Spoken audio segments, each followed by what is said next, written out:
Today's Sonic's birthday, so for the guy that I won a free Garfield t-shirt from, First of all, congratulations to Icebox. Good job, you won the contest from last week. You posted a comment, and your comment got randomly selected to win a free t-shirt. I decided why not rank every single Sonic rail. And I don't mean the way they look or, oh, in Sonic Lost World it looks better than Sonic Forces or whatever. Because the way they look doesn't really matter. All I'm going to be comparing today is the way that they function in every single game.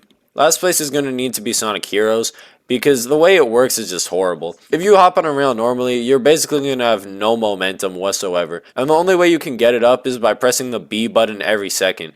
Even if you do keep spamming B, it doesn't feel good, you don't want to do that, but if you don't do that, you're not going to be moving at all. Second to last is specifically going to be the classic Sonic rails in Sonic Generations.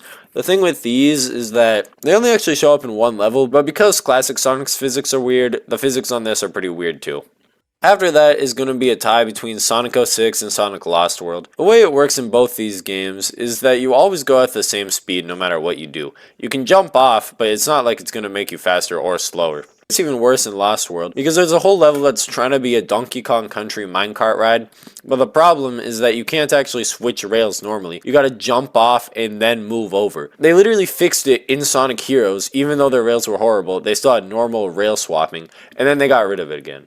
After that is going to be Sonic Frontiers. Now, Sonic Frontiers, the way the rails work, I don't have a problem with. I think they work fine. The thing that I don't like is the fact that a bunch of them just have loop-de-loops for no reason. I mean, I guess it makes it look like the loops in the actual levels, but it's not that cool. I mean, they're just there. It looks weird. It doesn't make a lot of sense. But what I do like is the white rails that show up after you finish a puzzle, and they just help you go other places faster. It's a really nice way without fast traveling to actually fast travel, even if they do become useless after you unlock the scrolls for fast travel. After that's going to be the rails in all the boost style Sonic games. They're basically the same in all the games. On their own, they're not too exciting, but what I do like is when sometimes they have red star rings or moon and sun medals on some paths, and you just gotta swap over quickly, so it punishes you for just trying to do nothing. If there wasn't rail swapping, these would probably be a lot lower, but the rail swapping can make the experience a lot better. Since there's not a lot of ways the rails work, there's only one left, and that's first place. Sonic Adventure 2 was the first game that actually had rails, and it's great that they actually have physics and momentum towards them. While I do like the boost and frontier style rails, they are kind of missing the extra momentum that Adventure 2 has. They can be frustrating, but if you just do an air dash before getting on one, and then you crouch when you're on it, they can be pretty fast, and they're not even that annoying. They're not utilized as well as the rails in the boost games,